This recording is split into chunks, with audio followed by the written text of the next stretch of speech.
mengikuti program tahfidz Quran. Maka otomatis sejatinya antum itu tengah menjalankan ya, contoh Rasulullah Shallallahu Alaihi Wasallam. Para sahabat juga kan belajar tahfidz, belajar menghafal. Nah, sementara antum beruntung karena masih kecil sudah belajar Quran. Kata pepatah Arab, ya, belajar di waktu sigor, di waktu kecil, itu bagaikan melukis di atas batu, yang gitu. Tapi kalau belajar di waktu tua, bagaikan melukis di atas air, gitu. Artinya nggak ada bekasnya. Antum masih berbekas, masih bersih. Beruntung ya, antum tinggal seriusnya mau belajar Quran, ya, menjadi halamatul Quran, penghafal Quran. Nah, Rasulullah SAW sendiri terhadap Al-Quran itu bukan hanya dihafal, tetapi diamalkan. Ingat dengan sebuah ungkapan ketika Siti Aisyah ditanya, ya Bunda Aisyah ditanya terkait dengan akhlak Rasulullah. Ya, ini ada ungkapan yang ini sudah terkenal sebetulnya, bahwa sahabat bertanya tentang akhlak beliau. Maka jawabannya apa? Hulukuhu Quran. Hulukuhu Quran.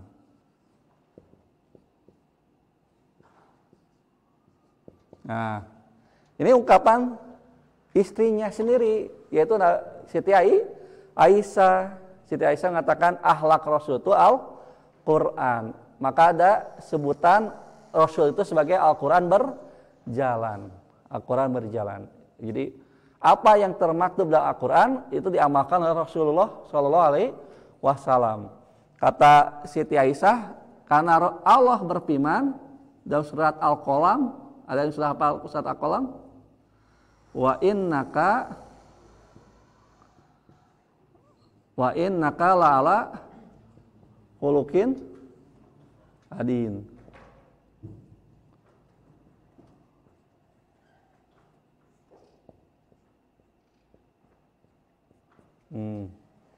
Nah, itu yang dianggap bahwa Rasulullah SAW itu akhlaknya Quran, karena Al-Quran sendiri telah menyatakan wa innaka la'ala khuluqin adim.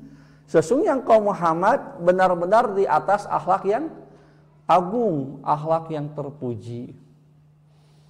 Ya ikhwatul iman, maka penghafal Quran harus menunjukkan akhlak terpuji, menjauhi akhlak yang tercela. Ya, bagaimana antum menjadi Quran berjalan? Quran itu mewujud dalam perangai dan keseharian. Dalam tutur kata harus santun, dalam sikap harus sopan. Nah, itu orang-orang yang mengerti Quran. Orang-orang yang dianggap sebagai halamatul Quran, penghafal Quran. Jadi Quran itu bukan hanya sekedar hafalan, melainkan menjiwai diri kita, menjadi spirit dalam perbuatan kita. Kenapa? Karena Rasul mengamalkan demikian. Apapun yang dikatakan Al-Quran, beliau amalkan. Makanya pernah saya baca satu keterangan bahwa seperti Abdullah bin Umar radhiyallahu anhuma, beliau belajar surat Al-Baqarah 8 tahun umpamanya. Bertahun-tahun beliau belajar. Kenapa? Karena tidak lewat 10 ayat kecuali beliau mengamalkan dulu 10 ayat itu, baru beranjak pada 10 ayat berikutnya. Atau sekelompok ayat, sain lah bahasa orang mas, sain diamalkan langsung, kalau sudah teraplikasi masuk ke ain berikutnya. Nah, ini luar biasa semangat sahabat dalam mengamalkan Al-Quran. Ya, moga-moga antum semua juga demikian ya. Jadi Quran itu bukan hanya sekedar hafalan, melainkan teraplikasi, terrealisasi, terwujud dalam kenyataan hidup. Lisan antum harus dijaga dari tutur kata yang tidak sopan, dari tutur kata yang tidak santun, perkataan yang kasar, keras. Bahasa orang mah kacing coplok, terang kacing coplok, gitu. Titajong teh lain astagfirullah gitu ya. Gogog keluar, gogog gitu. Wah, naudzubillah. Nah, itu bukan akhlak Quran, akhlak syaitan. Gaya antum makan harus mencerminkan Quran. Makannya beradab, ya. Kenapa? Karena akhlak itu diaplikasikan dalam bentuk adab. Adab sebagai realisasi dari akhlak yang mulia. Nah, makanya antum lihat orang yang hafal Quran makannya juga terkesan baik gitu. Pertama, tidak setiap makanan dikonsumsi. Kalau haram ya tidak. Ya, makanan haram tidak. Kenapa? Karena dalam hatinya ada Al-Qur'an gitu. Tidak setiap makanan, apalagi ya kita itu bukan hak kita gitu kan. Lalu kita saya nimu pajarkeun teh. Padahal bukan nimu, itu ada di tas orang.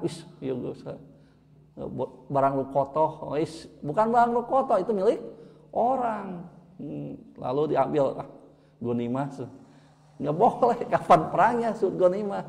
Ya itu antum bahaya kalau mencampurkan makanan halal haram, maka otomatis doa-doa antum terhijab, terhalang. Penghalang itu adalah diantaranya perut termasuki makanan yang tidak dihalalkan. Wala taqulu amwalakum bainakum bil batil. Jangan kalian memakan harta di antara kalian dengan cara yang batil, tidak hak. Maka sebaiknya ketika kita menemukan, kita umumkan dulu, tanya dulu ini milik siapa gitu. Walaupun itu di asrama, bukan punya filosofi kalau di asrama berarti milik kita semua, nggak bisa. Antum kan punya hak masing-masing, hak masing-masing antum. Kalau kita ini milik kita semua, atau pakaian juga jadi milik kita semua, nggak boleh ya. Jadi ala kadar seperti itu saja, itu cerminan antum menghafal Quran. Nggak setiap makanan yang tidak jelas hukumnya itu disebut syubhat. Ya, tidak jelas hukumnya itu syubhat. Kalau jelas kan Rasul dalam hadis riwayat Nu'man bin Bashir, itu kan Nu'man bin Bashir meriwayatkan bahwa Rasulullah SAW pernah bersabda, al halalu bainun wal haramu bainun wa bainahuma mutasabihatun. Itu hadis dalam Bulughul Maram ada. Yang halal jelas, yang haram jelas. Tetapi di tengah-tengah antara halal dan haram banyak perkara yang subhat, yang tidak jelas, disebut perkara yang samar. Nah, itu subhat. La ya'lamuhunna katsirun minan nas. Kebanyakan manusia itu enggak tahu apa itu subhat gitu. Makanya kita sebagai penghafal Quran hati-hati dengan barang yang kita konsumsi. Dikhawatirkan itu menjadi hijab, penghalang. Padahal penghafal Quran itu doanya mustajab. Orang-orang saleh itu doanya mustajab. Namun karena mengkonsumsi yang tidak halal, dikhawatirkan. Ya. Faidah kemustajabannya, status mustajabnya terhalang, tersutroh. Oleh apa? Yaitu oleh makanan yang haram, yang bukan haknya. Sehingga antum jelaskan dulu ini halal atau haram gitu. Milik kita atau bukan. Kalau milik kita halal, milik orang lain tanpa izin haram gitu. Nah, yang kita nemu, baru kita umumkan dulu. Kita tanya dulu, siapa tahu itu milik orang lain. Bukan begini, makan dulu, ngesbakan baru beritahu. Wah, saya dapat bala-bala tadi. Punten we geus dimakan, nggak bisa. Bagaimana kalau kata pemiliknya teh, mau gantian, piraku diutahkeun ya. Harus diganti harganya, harganya gitu. Nah, itu gambarannya antum orang-orang istimewa berada di lingkungan yang istimewa. Kalau di lingkungan sekolah umum wajar. Karena mereka tidak belajar agama, tidak mengerti Al-Qur'an. Sementara kita alhamdulillah lingkungan kita ada kondusif. Di asrama semua penghafal Quran. Maka jagalah akhlak, karena akhlak menjadi cerminan keberkahan ilmu seseorang. Ilmu, kenapa? Karena kalau tambah ilmu tidak dapat tambah hidayah, kata satu keterangan itu tidak bertambah baginya kecuali semakin jauh dari Allah Subhanahu wa taala. Kenapa? Karena sekedar hafal Quran, jangan kita sebagai muslim, orang orientalis juga sama, ada yang hafal Quran, orientalis. Orientalis itu orang barat belajar Islam. Ada yang hafal Quran. Bahkan bahasa Arabnya lebih lancar daripada kita. Ya.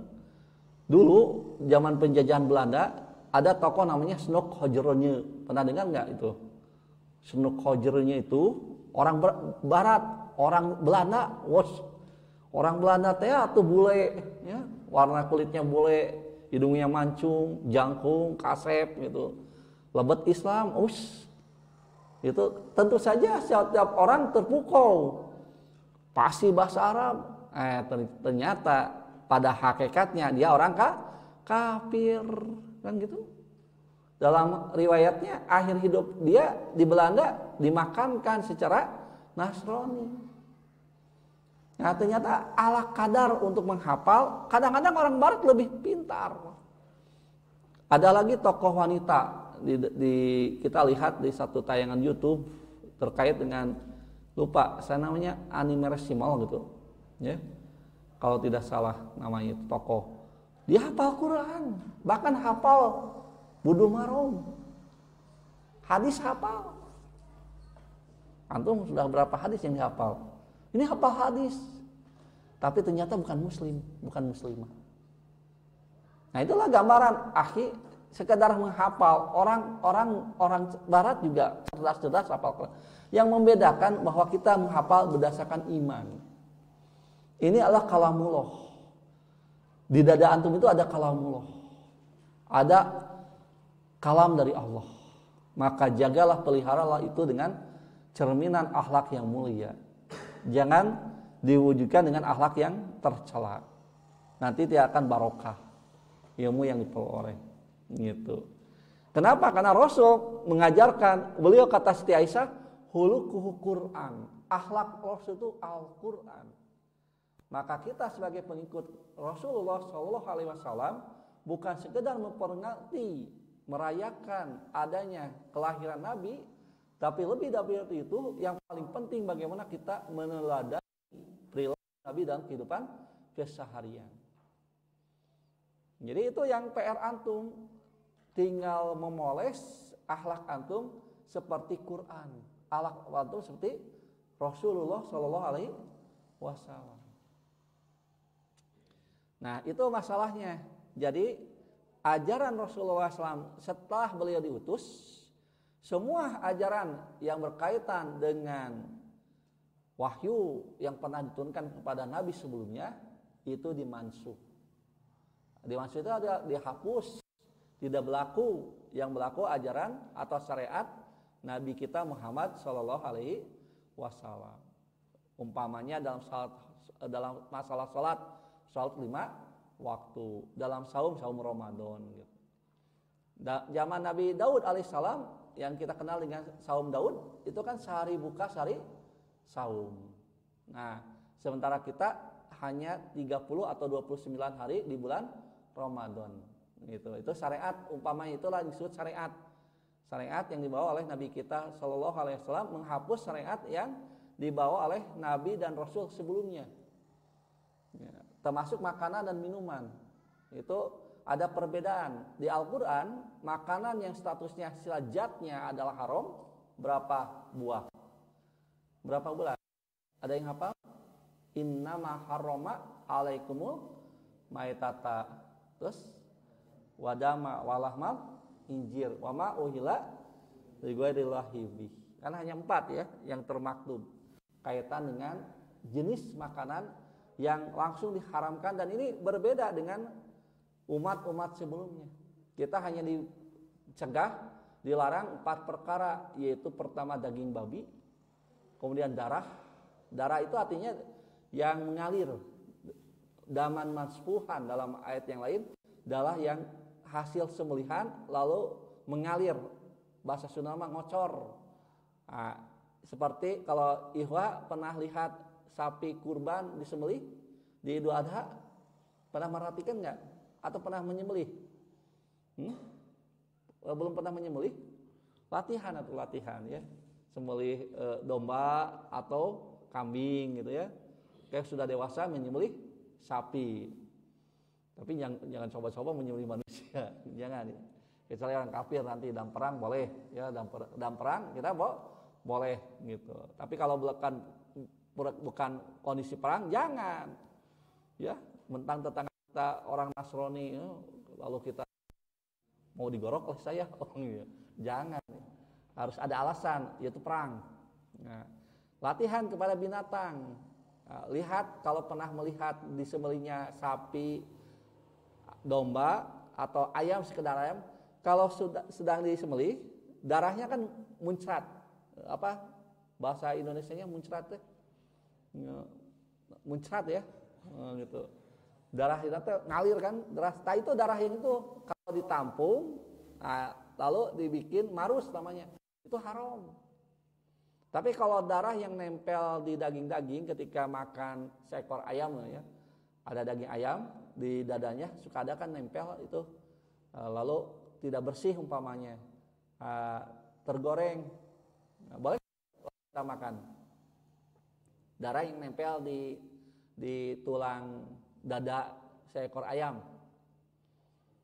Pernah lihat nggak kalau dada seekor ayam kalau sudah disembelih, dibelah-belah, ada kan yang masih nempel gitu ya, lalu terbawa masak, dibawa masak gitu. Jadi, nah, lalu bagi kita itu halal atau haram? Halal. Itu bukan daman masfuhan. Itu ya darah yang nempel ke tulang. Itu tidak jadi mengapa gitu. Dah sulit kalau itu harus dibersihkan ya, setiap yang haram itu daman masfuhan, darah yang mengalir seperti tadi, begitu disembelih darahnya mengalir keras gitu ya ke bawah oleh seseorang, ditampung di ember gitu. Nah, setelah ditampung, ditamperkeun. Apa ditamperkeun? Ditiiskeun, nah, lalu membeku. Itu namanya marus. Bentuknya seperti ati. Tapi ati dari darah hukumnya haram, nggak boleh ya. Darah yang hasil sembelihan seperti itu haram. Dan itu mengandung bakteri yang membahayakan. Nah itu. Tapi kalau darahnya nempel itu enggak. Karena Rasulullah SAW juga mengecualikan dua dalam organ tubuh binatang yang bagian dari darah tetapi membeku, yaitu jantung dan hati. Nah, hati juga kan darah sebetulnya. Ya, itu bagian dari bentuknya seperti darah. Hati, tahu hati? Hati ayam gitu. Hati sapi gitu. Suka makan hati belum? Suka. Makan hati suka? Makan hati itu maksudnya sedih. Bukan makan hati sedih, makan hati ayam. Nah, itu kan bagian dari daging, dari darah. Itu halal, darah yang halal gitu. Enggak jadi mengapa, tidak jadi masalah. Ya. Kemudian kalau daging jenis binatang apa? Babi. B1 alias babi. B2 ditulisan. B2. Nah, kalau ada tukang siomay, ada tulisan B2, itu artinya babi. Bukan bebek gitu. Babi itu. Enggak boleh. Biasanya di Gardu Jati di Bandung ada. Nah, makanya kalau di kota itu hati-hati kalau beli bakso itu. Tanya aja dulu. Mas, ini baksonya halal atau tidak gitu. Enggak perlu malu. Paling dia marah gitu. Paling-paling dia tersinggung. Enggak apa-apa daripada kita memakan babi kan. Gitu. Saya juga pernah tanya ketika ada tukang bubur di Karawang, dagingnya besar gitu. Saya tanya, ini daging naon? Sahayam, piraku beureut gitu. Ya, terserah dia marah. Ya, saya ingin jelas nih, yang saya makan itu halal atau tidak kan itu. Jangan sampai sesuatu yang diharamkan agama itu dimakan juga. Antum terhijab doa antum. Kalau makanan yang haram secara atau haram secara iktisab secara kasbin, secara usaha, nah itu sama-sama menghijab doa orang yang berdoa walaupun hafal Quran. Nah, kemudian yang terakhir itu adalah setelah darah babi, bangkai. Yaitu ketiga, bangkai. Bangkai artinya hewan yang tidak sempat disembelih. Itu bangkai. Tetapi kalau bangkainya untuk binatang laut dihalalkan. Seperti seekor ikan. Ikan itu itu halal walaupun sudah mati, belum disembelih. Berbeda dengan ayam. Ayam itu harus disembelih baru halal. Nah, misalkan nanti ada kasus ada orang yang nabrak ayam. Ayamnya sedang jalan-jalan ya, gitu. Ke tengah tergilas oleh kita. Masih hidup, segera ambil pisau, sembelih. Halal tuh, gitu. Kenapa? Karena dia mati, ayam itu mati atau meninggal? Mati ya, masa ayam meninggal? Terlalu halus ya, nggak pantas ayam meninggal. Ngomong bahasa Sunda nama ayam pupus, nggak boleh. Ayam mah paeh. Ke bahasa Sunda itu kasar kepada binatang boleh. Ya. Walaupun itu kita katakan pada orang tua, Pak, ayam mah paeh, itu boleh. Yang tidak boleh teh, Pak, Bapak paeh, taetan kita nggak boleh. Ya, kalau Bapak jadi paeh, sopan. Hari Bapak paeh, enggak. Kalau Bapak maut. Dan kalau binatang itu mati dengan pisau kita, waktu terakhir kita sempat menyembelih, halal itu. Walaupun hampir tergilas atau telah tergilas. Yang dilihat itu waktu yang terakhir apa? Pisau, disembelih, halal. Berbeda begini. Kan kadang-kadang hayam juga terbang, bukan hayam yang paling berat, bebek. Entog bahasa Sunda mah. Itu berat kalau tidak pakai kurungan. Jadi kalau tekniknya seekor bebek itu disembelih ya yang wajar, apalagi soang ya, apa bahasa ya angsa mungkin ya di situ. Kalau sudah disembelih itu diikat atau dikurung. Dibiarkan terbang. Bahaya. Ya, padahal kepalanya udah putus, bisa terbang. Masih ada. Kepalanya sudah ini tadinya bereaksi, masih bisa mengeluarkan jurus gitu. Ya, luar biasa itu soal. Jangankan seperti itu, ular juga pernah kan, ular yang sudah dipotong kepalanya, dipisah dalam satu video. Nah, kepalanya itu entah apa ya, mungkin kurang apik si ininya, kokinya. Gitu ya, itu genggel, padahal udah terputus. Ternyata dalam giginya itu masih ada apanya? Bisa meninggal tuh. Ya, padahal itu sudah diputus antara kepala dan tubuh. Gitu. Maka hati-hati antum juga ya kalau ada ayam atau bebek. Nah, bebek itu terbang, padahal udah disembelih, atau ayam itu terbang lagi, lari, terlindas oleh mobil. Nah, dia matinya oleh sembelihan atau oleh ban mobil? Oleh ban mobil. Halal atau haram? Haram. Kenapa? Walaupun disembelih karena tidak lari. Nah, akhirnya tergilas oleh mobil, matinya oleh ban mobil. Haram. Kalau yang tadi tergilas dulu gitu, masih ada nyawa, tunggu dulu, jangan dulu mati kata kita. Ya, ambil pisau, jangan silet. Kalau silet mah karunya. Pisau, trek mati. Itu halal. Kenapa? Karena sesuatu diukur di akhirnya. Nah, itu bangkai itu haram, nggak boleh. Di kita sayang sekali, maka hati-hati.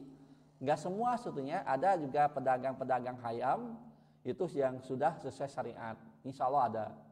Namun ada juga yang tidak menghiraukan syariat. Maka statusnya seperti tadi, disembelih, tergilas ban mobil. Tapi bukan oleh ban mobil. Cara menyembelih mereka yang di pasar kan itu nggak pakai sembelihan kini, itu pakai satu alat yang seperti apa gini, penjepit gitu, gitu kan, tak ditarik gitu, tak si itu. Jadi bukan disembelih gitu. Nah, sebelum meninggal mestinya dimasukkan dulu ke satu kurungan, mati sempurna baru dimasukkan ke air mendidih supaya terlepas bulu-bulunya. Kejadian di pasar kadang-kadang karena kejar target, satu hari harus 1000 ekor umpamanya, maka banyak praktek yang tidak islami. Kenapa begitu? Kan nyembelihnya bukan di gelesel gitu, karena gelesel itu terlalu lama, mereka pakai seperti ini penjepit apa gitu ya. Dikitu kan tarik jadi cepat ya si ayam si kepalanya dikitukeun tarikeun gitu. Itu cepat. Nah, sebelum juga meninggal secara sempurna keburu dimasukkan ke air mendidih. Matinya oleh air atau oleh sembelihan? Oleh air. Halal atau haram? Haram.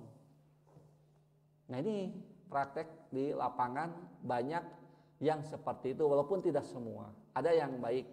Beberapa orang masih menggunakan syariat Islam. Ya. Sehingga kalau dimakan oleh kita dan kita tahu bahwa itu secara sembelihnya tidak halal, jangan-jangan kita telah memakai bangkai, telah memakan bangkai. Wajar kalau doa kita sulit dikabulkan oleh Allah. Karena terhijab oleh makanan yang tidak halal. Makanya sebaiknya kalau akhir nanti dalam kehidupan nyata ingin daging ayam, beri ayam yang masih hidup. Nah, lalu sembelih oleh sendiri. Diajar menyembelih sebelum kita menyembelih PKI. Ayam dulu sama tek ya. Nah, sudah begitu biarkan supaya mati sempurna seperti ketika kita kurban sapi itu nggak boleh diurus ya di belahan si kulitnya sebelum mati sempurna. Karena matinya ada jarak antara begitu diputus urat nadinya, terus kan ada 3 urat yang urat nadi, aliran darah dan untuk makan, kerongkongan diputus. Nah, setelah itu nggak langsung meninggal. Ada proses karena beratnya meninggal dunia itu begitu. Prosesnya berat, meninggal dunia itu. Nah, si sapi itu tunggu waktu 10 menit, 15 menit, dikatakan sudah bisa mati sempurna, baru itu direcah bahasa Sunda, diolah, yaitu dipisahkan kulitnya dulu gitu, dikuliti, itu baru sempurna kematiannya, halal bagi kita. Kalau dikuliti sebelum mati sempurna itu menjadi bangkai, nggak boleh, gitu, nggak boleh kita ya dalam usul fikih pernah kita pelajari juga demikian. Bahwa bagian binatang yang masih hidup lalu kita pisahkan itu bangkai statusnya. Ya, umpamanya sapi itu masih sehat, masih hidup. Yang daging sapi deketan kurang teh, mau gitu. Kita pingpingna diambil oleh kita. Sapinya menjerit-jerit, kita menikmati. Itu dolim, nggak boleh. Ya. Itu bangkai. Karena si sapi masih hidup. Nggak boleh. Nah, itu harus seperti itu harus dimengerti. Ya, kita sebagai penghafal Quran jangan terhijab doa kita gara-gara salah memakan makanan yang statusnya tidak halal gitu. Sayang sekali. Hal seperti ini kalau kita lihat hadis Rasul sangat apik gitu. Sangat apik. Orang-orang yang hafal Quran itu tidak sembarangan mengkonsumsi yang tidak jelas statusnya baik zatnya maupun kasabnya. Kalau kasab itu usaha. Jadi kalau usaha mah gini, daging ayam itu halal status zatnya karena disembelih secara islami dan itu adalah telah dipasak dengan bumbu yang halal, dengan metode yang halal. Halal intinya 100%. Namun milik orang. Lalu kita ambil. Nah, itu mah haram secara kasabnya. Jadi haram secara pengambilan haknya, pengalihan haknya. Kalau minta boleh, jangan mengambil. Memberitahu kita minta itu dihalalkan gitu. Di daerah tertentu pernah kita dengar ada yang mencuri di warteg dan kepergok. Wah, itu mati tuh dipukuli masyarakat. Nah, sekarang masyarakat galak-galak ya. Itu hukum rimba itu yang terjadi. Nah, kita semua jangan demikian. Kita tahan diri. Kalaupun kita terpaksa, bilang saja kita minta. Kalau memang terdesak tidak mengapa gitu. Yang tidak boleh itu minta-minta. Jadi mes cik gitu. Cik kasan kauhal jelema cik sasan. Nah, itu harus dihilangkan sifat itu. Yang intinya kita harus meminta dihalalkan gitu. Jangan sembarangan makan milik orang. Nah, itu karena jadi Halal dan haram itu kaitan dengan makanan, ada yang sifat jatiyah, ada kasbiyah. Kalau jatiyah itu berarti jatnya, daging yang diharamkan, binatang yang jelas jatnya haram itu adalah babi. Terus tadi bangkai, darah. Yang keempat itu sembelihan bukan karena Allah. Sembelihan bukan karena itu seperti sembelihan untuk berhala. Di kita mungkin tidak ada berhala, tapi mohon maaf, kadang-kadang ada ritual-ritual khusus terkait dengan pembangunan.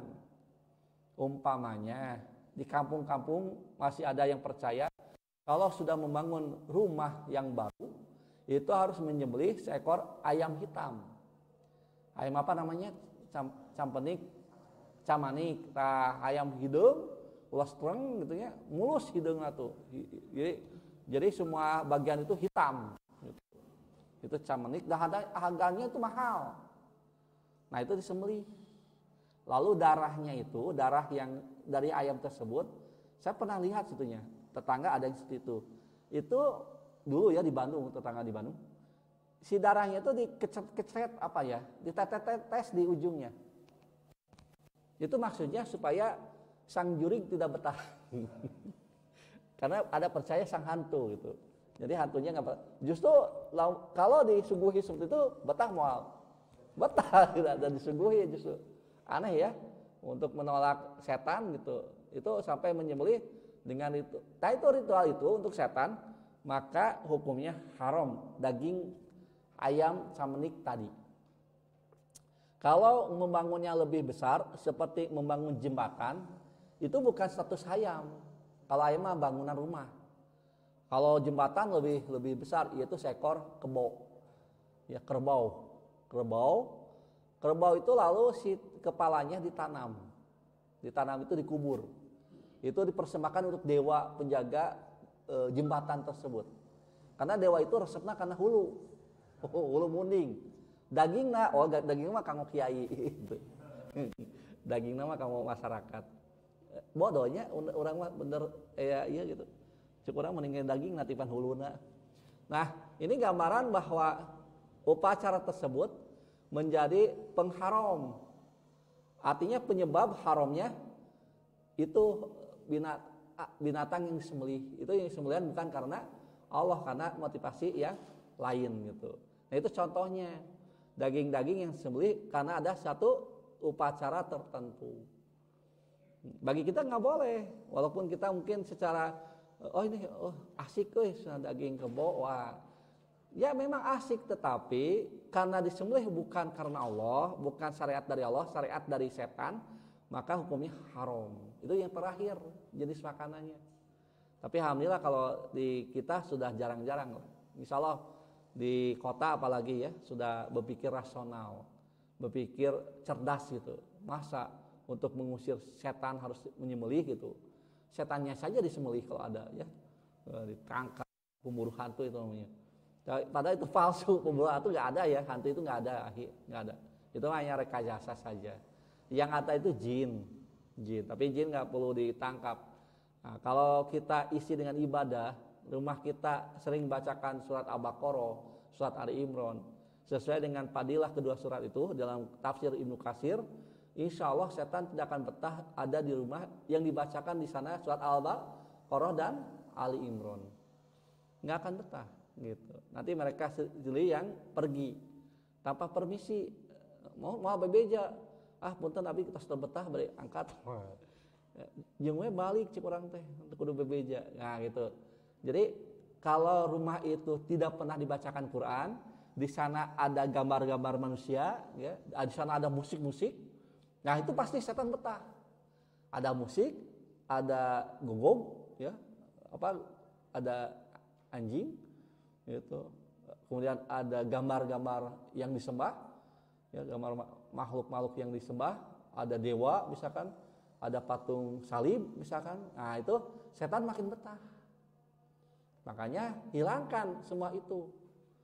Nah, termasuk seekor anjing itu yang dibolehkan tuh untuk menjaga kebun, bukan kamar. Gitu. Nggak boleh ada seekor anjing di rumah seorang muslim, nggak boleh. Di barat itu biasa, di kita nggak boleh. Yang boleh itu hanya seekor kucing, boleh kucing mah. Kucing karena kenapa? Karena ini tidak najis kucing. Ininya air liurnya. Kalau gogok ya, itu kan air liurnya najis mugolado. Ya, ada yang punya anjing di sini? Ya. Itu coba diinikan saja, diusir gitu, dibuang. Nggak perlu kalau mau penjaga kebun boleh atau anjing pemburu. Itu moro bagong maksudnya. Tahu moro bagong? Bagong itu babi hutan itu boleh. Ya, atau buruan itu boleh.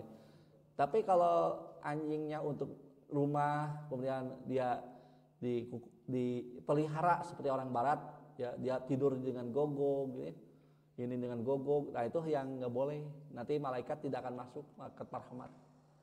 Gitu diantaranya. Itu pasti setan betah, karena malaikat rahmat tidak masuk.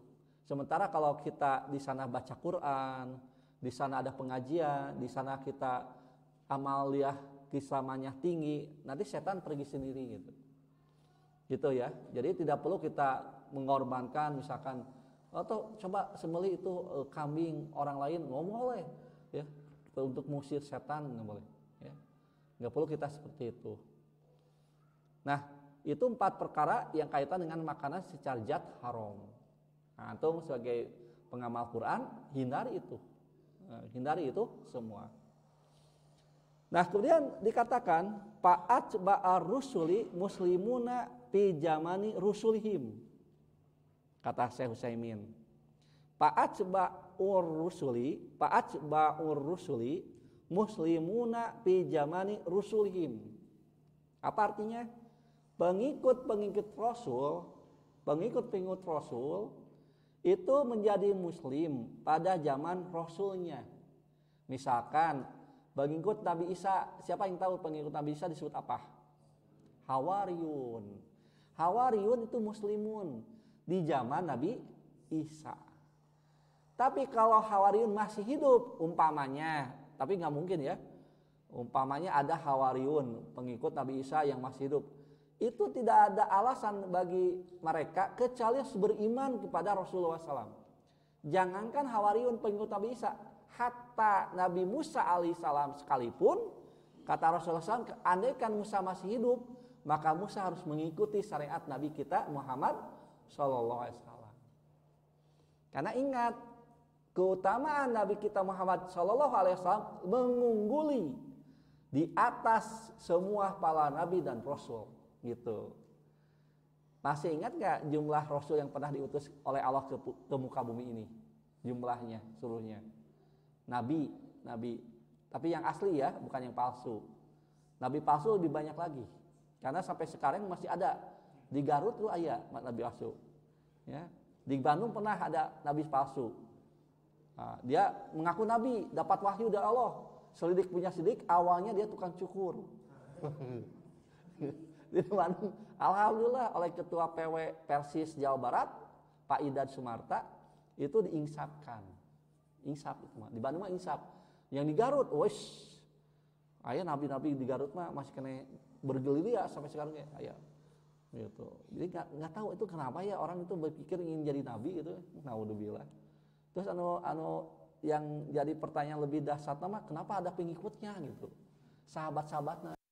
Karena ada Umarna gitu. Nabi palsu datang. Saya Abu Bakar lah, ada clear saya. Nah, ikhwatu iman, Nabi itu sejak Nabi Adam alaihissalam sampai Nabi kita Muhammad sallallahu alaihi wasallam jumlahnya menurut satu riwayat 124.000. 124.000 nabi. Nah, yang disebut dalam Al-Qur'an nama nabi itu berapa? 25. Jadi 25 itu bukan jumlah nabi seluruhnya, hanya nama nabi, nama rasul yang disebut dalam Al-Qur'an. Dari 124 ya, ribu nabi yang asli ya, bukan yang KW. Nah, diangkat lagi 313. Ada yang mengatakan 315 menjadi rasul. Jadi dari 124.000, bayangkan 124.000 banyak sedikit? Banyak. Itu sejak Nabi Adam sampai Nabi Muhammad. Tidak dihitung. Mirza Ghulam Ahmad yang mendirikan Ahmadiyah itu tidak dihitung. Gitu. Kenapa? Karena itu nabi palsu. Ditambah nabi palsu mungkin 1 juta. Ya. Ini 124.000. Yang diangkat menjadi Rasul 313. Hanya 313. Nah, yang 313 itu dipilih lagi, dikenal dengan ulul azmi, yang punyai ketabahan yang luar biasa menghadapi medan dakwah yang berat dibanding dengan rasul-rasul yang lain. Bedanya nabi dan rasul itu, kalau nabi dapat wahyu, sama-sama dapat wahyu, tapi kalau nabi tidak membawa syariat baru. Nabi-nabi itu hanya kebanyakan menguatkan syariat rasul yang telah ada. Sementara kalau muncul rasul baru, berlakulah syariat baru. Nah, dari 313 itu dipilih lagi oleh Allah sebagai ulul azmi. Dalam Al-Quran itu ada berapa orang? 5 orang yang disebut mimin dibalikin. Yaitu N, mimin dibalikin jadi nimim ya. N pertama itu Nuh alaihissalam.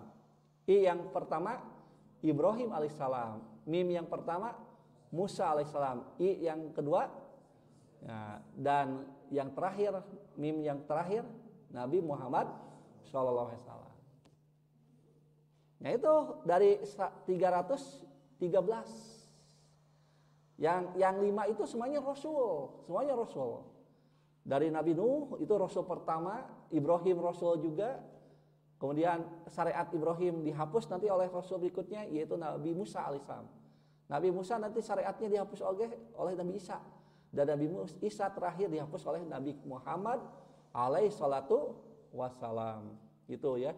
Nah, yang 5 ini kemudian dipilih menjadi uswatun hasanah. Hanya 2. Dan disebut Khalil Rahman, kekasih Allah. Siapa? Ibrahim dan Nabi Muhammad sallallahu alaihi wasallam. Nah, yang 5 itu terpilih hanya 2. Yang punya gelar uswatun hasanah dan sebagai kekasih Allah. Dari yang 2 mana yang terbaik? Ibrahim atau Nabi kita? Cung yang Ibrahim. Cung yang Nabi kita. Tengah langsung. Ya itu milih yang mana? Itu abstain ya. Yang benar itu Nabi kita Muhammad sallallahu alaihi wasallam. Hanya Rahman ya, itu pun malu-malu angkat tangannya. Jadi Nabi kita, apa alasannya Nabi kita yang terbaik? Panjang itu bahasanya. Ya, kan diantaranya yang mempunyai syafaat nanti di akhirat itu Nabi kita alaihi salatu wassalam. Karena Nabi Ibrahim tidak mau memberikan syafaat, malu memberikan syafaat. Itu. Jadi sahibul syafaat. Yang kedua yang akan memperoleh wasilah. Kita kalau doa habis adzan kan Allahumma rabb hadil dawati tamati waslatil qaimah ati Muhammadanil wasilah wal fadilah. Wasilah itu satu makom yang khusus untuk seorang manusia. Itu Nabi kita alaihi salatu wassalam. Dan Nabiullah Muhammad alaihi salam disebut insan kamil, manusia yang sempurna, itu mempunyai mukjizat yang abadi, yaitu Al-Quran. Jadi banyak keistimewanya Nabi kita. Makanya kita sebagai pengikut Nabi terakhir, tetapi menjadi Nabi yang terbaik, disebutnya best of the best, gitu. Terbaik dari yang terbaik, yaitu mengalahkan nabi-nabi yang lain. Tapi Nabiullah Ibrahim yang nomor 2 tampaknya, karena beliau disebut Khalil Rahman, beliau juga sebagai bapak para nabi. Beliau juga disebut dalam sholawat Allahumma sholli ala Muhammad wa ala ali Muhammad kama shollaita ala Ibrahim wa ala ali Ibrahim. Itu berarti Nabiullah Ibrahim tampaknya merupakan manusia kedua setelah Nabi kita Muhammad SAW, terbaik dan disebut uswatun hasanah, suri teladan yang terbaik. Ikhwatul iman, mungkin sementara itu yang dapat saya sampaikan pada petang ini. Jadi intinya kita sebagai kaum muslimin, wabil khusus antum sebagai halamatul Quran, halamatul itu pembawa Quran, maksudnya orang yang hafal Quran, maka meniscayakan, amalkanlah apa yang antum hafalkan, amalkanlah apa yang antum baca, sehingga Quran itu menjadi cahaya bagi kehidupan kita. Di antaranya dalam makan dan minum saja orang yang mengerti Quran itu tidak sembarangan.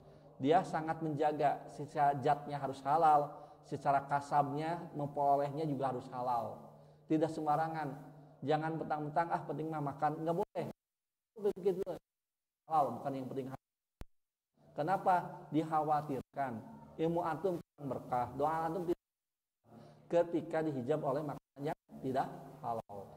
Semoga apa yang disampaikan ada guna manfaatnya, benarnya dari Allah dan Rasulnya, salahnya dari saya yang menyampaikan alafu minkum.